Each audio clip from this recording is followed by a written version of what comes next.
자, 여러분 안녕하세요. 다솜요양복지TV입니다. 오늘 이 시간은 제32강 일상생활 및 개인활동 지원 세 번째 시간 강의하도록 하겠습니다. 의복 및 침상 청결관리입니다.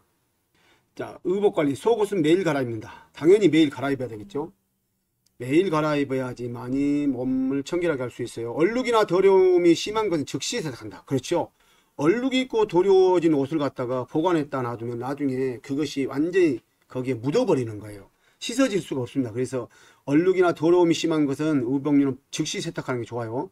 새로 구입한 의류는 한 번 세탁한 후 한 번 세탁한 후입니다. 당연히 그 의류는 공정 과정 중에 나오기까지 과정 중에서 많은 사람들이 만지고 기계에서 만지고 공기나 이런 세균이 많이 감염이 돼 있다고 볼 수 있어요. 그래서 반드시 세탁 후 입어야 합니다. 감염이 의심되는 의류는 다른 사람의 의류와 구분하여 세탁한다. 자, 예를 들어서 전혀 모르는 의류예요. 모르는 사람이 우리 집에서 입지 않았는 의류인데 갑자기 그것을 외부에서 구입해 가지고 왔어요. 그런 경우는 어떻게 돼요? 하여튼 그런 부분도 마찬가지 한번 세탁한 후 입어야 되는 거예요. 그리고 다른 사람의 의류와 구분해서 세탁해야 된다. 자, 의류를 버릴 때는 대상자에게 반드시 동의를 구한다. 아까 그 제 2장에도 배웠어요. 평소에 입은 옷은 꺼내기 쉽도록 서랍 앞쪽. 평소에 자주 입은 옷은 서랍 앞쪽이죠. 의복은 가볍고 느슨하며 보온성이 있는 것을 선택한다. 자, 이거 의복은 가볍고 느슨하며 보온성이 있는 것을 선택한다. 자, 어르신들의 의복을 얘기하는 거예요. 여러분, 가볍고 느슨하며 보온성이 있는 의복. 자, 밤 외출 시 밝은 색이 들어간 옷을 선택한다. 왜 그럴까요? 밤 외출 시 밝은 색. 예. 이거 왜 그러냐면 혹이 사고를 유발할 수가 있어요. 그래서 근데 밝은 색이나 이런 걸 입어버리면은 자동차가 지나갈 때도 횡단보도를 건널 때도 사람이 지나간지 않은 건지 확인할 수가 있어요. 근데 검정색을 입고 가면은 여러분 뭐 운전하셔서 아시겠지만은 지금 그 사물을 식별할 수가 없는 경우가 많아요. 그래서 사고가 나는 경우가 많습니다. 그래서 어르신들 뿐만 아니라 모든 사람들이 밤에 외출할 때는 밝은 색을 입고 돌아다니는 게 좋아요. 자, 신발은 굽이 났고 뒤가 막혀 있어야 됩니다. 미끄럼 방지가 되어 있어야 한다. 여러분, 신발은 굽이 높으면 어떻게 넘어집니다. 그래서 낙상 위험으로 또 골절될 수가 있어요. 뒤가 막혀 있어야 된다. 뒤가 터져 있으면 어떻게 해요? 뒤가 터져 있으면 신발이 잘 빠져나와서 걸리기도 하고 그럽니다. 자, 미끄럼 방지가 되어 있어야 한다. 아주 중요한 겁니다. 속옷은 피부를 자극하지 않는 재질. 그러면 까칠까칠 안 해야 되죠. 흡수성이 좋아야 된다. 흡수성이 뭐요? 습기를 흡수하는 속옷이에요. 속옷은 흡수성이 있어야 되잖아요. 그죠? 속옷이 흡수성이 없으면 안 되잖아요. 흡수성이 없으면은 어떻게 나중에 전체 피부 자체를 손상시킬 수 있어요. 흥건하게 물기가 묻어 있으면 피부를 손상을 일으키죠. 그래서 반드시 속옷은 흡수성이 있어야 된다. 자, 두 번째 침상 청결 관리 보겠습니다. 침구 정리는 아침에 하고 대상자의 동의를 얻어 침상을 정리한다. 침구 정리는 언제 한다? 아침에. 알겠죠? 발에 걸리는 물건을 잘 치운다. 당연하죠. 요양보호에 필요한 물품 손이 닿는 위치에 두고. 자, 이거 잘 구분해주셔야 돼요. 나머지는 잘 치워둔다. 예. 여름에 그 요양보호에 필요하지 않는 것들은 여러분 손이 닿지 않는 곳에 놔도 돼요. 그렇죠. 근데 요양보호에 필요한 물품 손이 닿는 곳에 둬야 된다. 모든 물품에는 이름표를 붙이고 사용하지 않는 것은 수납해 둔다. 야, 요거 잘 기억해 주세요. 모든 물품에는 이름표를 붙이고 사용하지 않는 것은 수납해 둔다. 자, 침구의 선택 및 정리 볼까요? 이불은 따뜻하고 가볍고 부드러우며 보습성 있는 것을 선택해야 한다. 감촉이 좋은 면제품. 보습성 알고 계셔야 돼요. 흡수성이 아니다. 자, 자주 햇볕에 건조시키고 양모나 오리털은 어디다 말려요? 그늘에 말린다. 양모나 오리털은 그늘에 말립니다. 자, 그 다음에 매트리스. 단단하고 탄력성이 있고 지지력이 뛰어나며 습기를 배출할 수 있는 거예요. 자, 린넨누 시트 베개 카바. 린넨누가 뭐예요?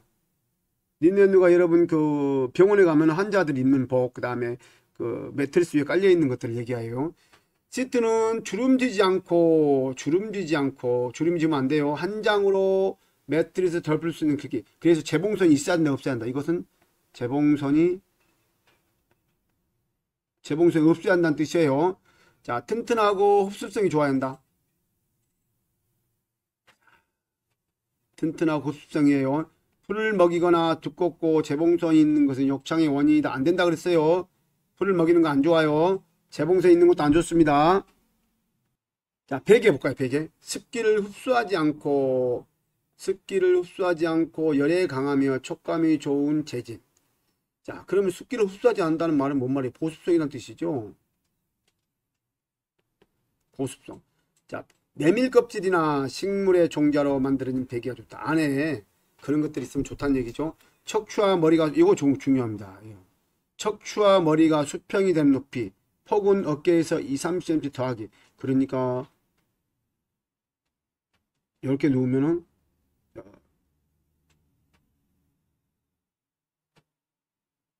요거죠. 이게 목에 베야 돼요. 여러분 베개를 머리에 베면 안 됩니다. 자, 척추와 머리가 수평이 된 높이. 알겠죠? 감염배상자는 커버를 씌워 매일 교환해야 된다. 감염배상자는 베개 커버를 씌워서 매일 교환해야 한다는 뜻이에요. 자, 세탁하기 기본 원칙. 세탁 표시에 따른 방법에 따라 세탁한다. 의복류 보면 여러분 어떻게 해요? 안에 보면 세탁 방법이 다 나와 있어요. 수선이 필요한 경우 수선 후 세탁한다. 이거 자주 나왔습니다. 세탁물을 통해 실금이나 하열 등을 건강 상태를 확인한다. 이게 뭐예요? 세탁물을 보면은 실금이나 이런 거 보이잖아요. 하열. 그래서 그러면 그 문제가 있구나 한 걸 확인해야 되죠. 그런 경우 어떻게 해야 돼요? 반드시 실전에 관리청장에게 보고한다. 옷감의 종류와 색상, 세탁물에 따라 분류하여 세탁한다. 자, 맞죠? 색상이 있는 거 없는 거 세탁 같이 하면 어떻게 해요? 변색이 돼버립니다. 세탁 방법, 불리기. 세제나 고형 비누로 가볍게 문지르는 후 불린다. 자, 애벌빨래가 뭐예요, 여러분? 애벌빨래. 자, 애벌빨래는 먼저 처음에 잠깐 한번 하고 나서 다시 한다. 본세탁을 한다는 뜻이에요. 얼룩이 묻으면 비비지 않고, 얼룩이 묻으면 비비면 된다, 안 된다? 안 돼요. 밑에 무명천을 2-3장 깔고 브러쉬로 두들겨 천에 베어들게 한다. 커피는 식초와 주방세제 1:1. 커피 묻어있는 옷, 세탁 얘기하는 거예요. 땀이 묻어있는 옷은 과탄산소다와 주방소재 1:1 비율. 립스틱, 클렌징 폼으로 제거한다. 클렌징 폼으로. 파운데이션, 알코올이 함유된 화장수를 솜에 적셔 톡톡 되돌린다. 자, 튀김기류, 주방세조라는 거죠. 혈액이나 책, 찬물로 닦고 더물로 헹군다. 이것도 자주 나왔어요. 본세탁 95도로 나와 있죠. 이것은 물의 온도 95도 이상에서 세탁이 가능하다는 얘기인데, 그래서 끓인 물 또 삶은 상태에서 가능하다는 뜻이죠. 세탁기, 손세탁이 다 가능하고, 그 다음에 세제 종류 불문하지 않고 제한이 없다는 뜻입니다. 예, 삶을 수 있다는 뜻이고, 이런 것들이 지금 나와 있네요. 그 다음에 60도씨 볼까요? 60도씨는 말 그대로 60도씨를 제한되어 있다는 얘기예요. 물의 온도가 60도로 세탁할 수 있다는 얘기고, 세탁기나 손세탁 다 가능하고 세제 종류 제한 없다는 뜻입니다. 40도씨, 이것도 마찬가지예요. 물의 온도를 얘기를 합니다. 물의 온도가 40도 상태에서 뭐 40도 내외 되겠죠. 그 사이 세탁 가능하고, 또 세탁기나 손세탁 가능하고 세제 종류 제한이 없다는 뜻입니다. 다음 또 약 40도씨 볼까요? 약 40도씨. 물의 온도 40도로 세탁이 가능하고, 세탁기로 약하게 세탁이 가능하다는 뜻이에요. 그 다음 약하게 손세탁 가능하다. 그 다음에 세제 종류 제한 없다. 요거 잘 보셔야 됩니다. 약 45도씨. 이 말은 약하게 세탁기로 가능하고 손세탁도 약하게 가능하다는 뜻입니다. 자, 다음 여기 또 나왔네요. 약 30도씨 중성. 요것도 마찬가지예요. 물의 온도가 30도로 세탁이 가능하고 세탁기로 약하게 세탁 가능하고 또 약하게 손세탁 가능한 뜻입니다. 그 다음에 다른 또 세제 종류는 중성세제 사용이 가능하다는 뜻입니다. 다음 볼까요? 손세탁 약 30도씨 중성 이렇게 나왔습니다. 이것은 또 물의 온도가 30도씨로 세탁이 가능한데 세탁기 사용은 불가능하다는 뜻이에요. 왜? 손세탁이 가능하기 때문에. 저 손세탁이라는 단어가 있잖아요. 이때는 손세탁만 가능하다는 뜻입니다. 약하게 손세탁이 가능하다는 뜻이에요. 다음 볼까요? 다음은 어떻게 해요? 요것은 아예 세탁을 할 수 없다는 뜻이에요. 물 세탁이 안 된다는 뜻입니다. X라고 된다는 것은 세탁이 안 된다는 거. 근데 물이 출렁이는 물이 있잖아요. 이 표시가 물 세탁이 안 된다는 뜻입니다. 그러니까 어떻게 해야 되겠어요? 물 세탁 말고 다른 걸로 해야 된다는 뜻이죠. 드라이나 이런 것들. 자, 염소 표백. 말 그대로 염소 표백기로 표백. 이것은 염소 표백기로 하면 안 된다. 산소 표백기로. 삼소 표백기로 하면 안 된다. 이런 것들은 뭐 쉽습니다. 이런 것들은. 자, 삶기 보겠습니다. 삶기 전에 먼저 세탁해야 돼요. 그러니까 쉽게 얘기하면 세탁 후 삶아야 된다는 뜻이죠. 세탁 후 삶기란 뜻입니다. 자, 뚜껑을 덮고 삶아야 됩니다. 열고 삶은 식감이 상할 수 있어요. 색이 빠질 우려가 있는 제품은 비닐봉투에 넣고 분리해서 삶는다. 탈수 볼까요? 자, 세탁 후 건조할 때 기계에 건조할 수 있음. 이건 또 X는 무조건 금지입니다. 약하게 짜도 돼. 약하게 짜도 되고 이건 짜면 안 된다는 뜻이에요. 자, 헹구기. 냄새가 심하면 헹군 후 붕산수를 담궜다가 헹구지 않고 건조한다. 이게 뭔 말이에요? 냄새가 심하면 헹군 후 그 안에 붕상수에 담갔다가 그대로 걷어다가 건조한다는 얘기예요. 건조하기, 요 그림 문제도 자주 나옵니다. 자, 옷걸이. 자, 햇볕에 옷걸이에 걸어서 건조한다는 뜻이에요. 두 번째 볼까요? 요건 뒤꿈치인 것은 그늘이에요. 옷걸이에 걸어서 그늘에 건조한다는 뜻이에요. 자, 햇빛에 건조하는 것은 흰색 면직류, 그 다음에 그늘에 합성섬유 의류 및 무늬가 있는 의류, 색깔이 변질되기 때문에 그런 거예요. 이건 뭐예요? 햇볕에 뉘어서 청바지 같은 거, 햇볕에 뉘어서 그 다음에 뉘어서란 말은 뭐 어디 바닥에 채반에 걸어서 뜻이죠. 자, 지표를 열고 뒤집어서, 이거 자주 나왔어요. 잘 확인하셔야 돼요. 지표를 열고 뒤집어서 한다. 그 다음에 그늘에 건조, 이건 그늘이에요. 그늘에 뉘어서, 이것은 채반에 니트리 같은 거 채반에 펴서 알고 계셔야 됩니다. 자, 세탁 후 관리. 건조 후 용도별 가족별로 분류하여 정리한다. 맞죠? 용도별 가족별로. 속옷은 속옷, 런닝은 런닝, 그 다음에 와이셔츠는 와이셔츠, 바깥옷은 바깥옷, 겉옷은 겉옷, 바지는 바지, 이런 식으로 얘기하는 거예요.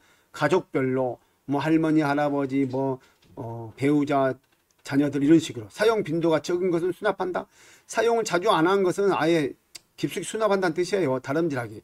앞으로 나갈 때, 밀 때, 앞으로 나갈 때 여기다 힘을 주는 거, 뒤에다 힘을 줘야죠. 뒤로 보낼 때 이렇게, 자, 뒤로 보낼 때는 여기다 힘을 주는 것이죠. 내가 여기 있어요. 아시겠죠? 물먹인 천이나 스프레이식 풀 사용 시 천을 깔고 다닌다. 물먹인 천이나 스프레이식 풀 사용할 때는 밑에 천을 깔고 한다는 뜻이에요. 자, 의복보관 보겠습니다. 자, 의복보관. 해충 및 곰팡이에 의한 변질, 변생 예방을 위해서 2시간 이상 직사광선을 쏘입니다.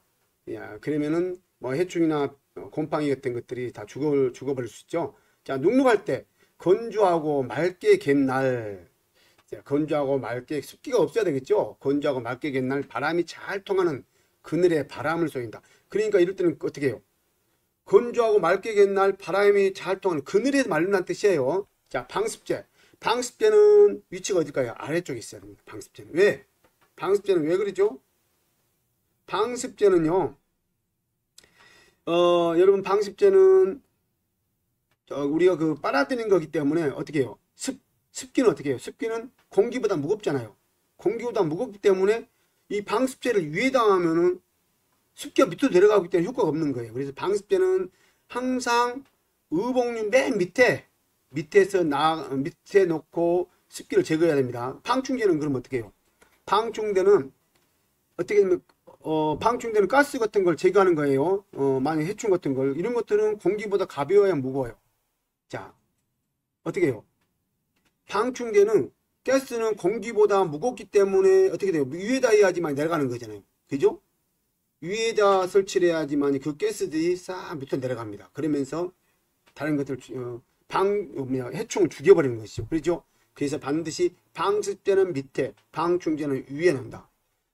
그래 방충제는 다른 방충제를 함께 사용하면 옷감이 색깔이나 변색이 되게요. 그래서 반드시 제품 하나만 사용하는 거예요. 제품 하나만 사용해야 된다. 꼭 알고 계셔야 됩니다.